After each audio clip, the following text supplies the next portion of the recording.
दादी अम्मा घर जाती है और उसको बहुत बड़ी चोट लगती है और उसकी टांग टूट जाती है और कुछ मजदूर दादी आमा को उठाकर हॉस्पिटल ले जाते हैं और दादी आमा को जब होश आता है तो वो बहुत रोती है।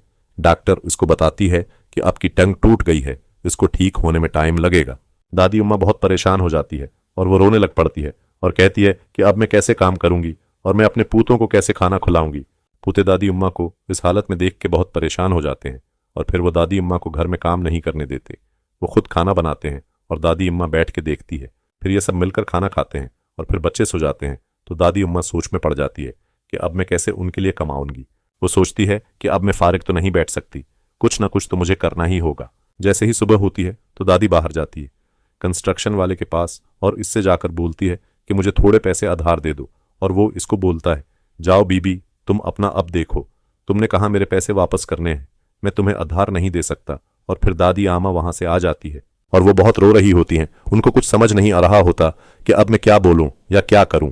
फिर उसके बाद वो कहती है कि जिन जिन के घर मैंने काम किया था मैं इनसे उद्धार मांगती हूं। रास्ते में दादी अम्मा को उसकी दोस्त मिलती है और वो उससे कहती है कि क्या हुआ है तुम्हारी टांग को, और वो बताती है कि मेरी टांग टूट गई है। तो दादी की दोस्त उसको दुआएं देती है और वहां से चली जाती है।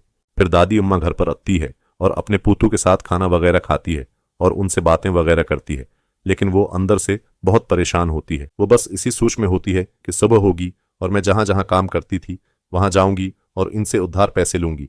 फिर रात हो जाती है और ये लोग सो जाते हैं, लेकिन दादी को नींद नहीं आती।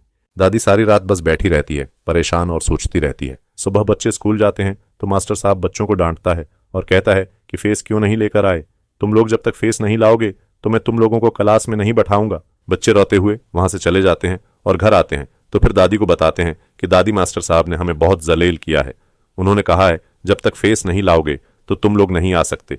दादी इम्मा को गुस्सा आ जाता है और दादी इम्मा वहां से चली जाती है स्कूल, और वहां जाकर स्कूल में मास्टर से बात करती है तो मास्टर उसको बोलने लग जाता है और कहता है जब तक फेस नहीं आएगी हम तुम्हारे बच्चों को नहीं पढ़ाएंगे, हम इन्हें स्कूल से निकाल देंगे, अब तुम देख लो तुम्हें क्या करना है। और फिर वो दादी को स्कूल से बाहर निकाल देते हैं गुस्से से, और वो रास्ते में सोच रही होती है कि मैं अब फेस कैसे जमा करवाऊं, ये तो बहुत बड़ी परेशानी है, मैं उनकी पढ़ाई भी नहीं रोक सकती। दादी रोती हुई वहां से चली जाती है और फिर वो घर आती है और बच्चों को ये कहती है कि मैंने मास्टर से बात कर ली है, वो तुम लोगों को बहुत जल्दी बुला लेगा, तुम लोग परेशान नहीं हो, मैं पैसे आज ही कहीं से पकड़ती हूँ और तुम लोगों की फेस जमा करवा दूंगी। जब तक मैं जिंदा हूं तुम लोगों को कुछ भी नहीं होने दूंगी, मैं हर कोशिश करूंगी तुम लोगों को कुछ ना हो। और फिर दादी कहती है जाओ बच्चों जाकर खेलो, परेशान नहीं होते।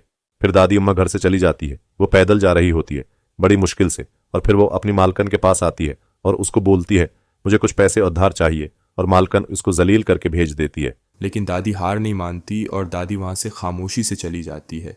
और फिर वो अपनी दूसरी मालकिन के घर जाती है और दूसरी मालकिन से मदद मांगती है तो मालकिन उसको कहती है कि मैं चोरों को पैसे नहीं देती, चली जाओ यहाँ से। दादी परेशानी से वहाँ से जाती है और एक और घर जाती है, वहाँ से भी इनकार हो जाता है और दादी कहती है कोई बात नहीं, तुम लोगों को अल्लाह पूछेगा, और वो वहाँ से चली जाती है।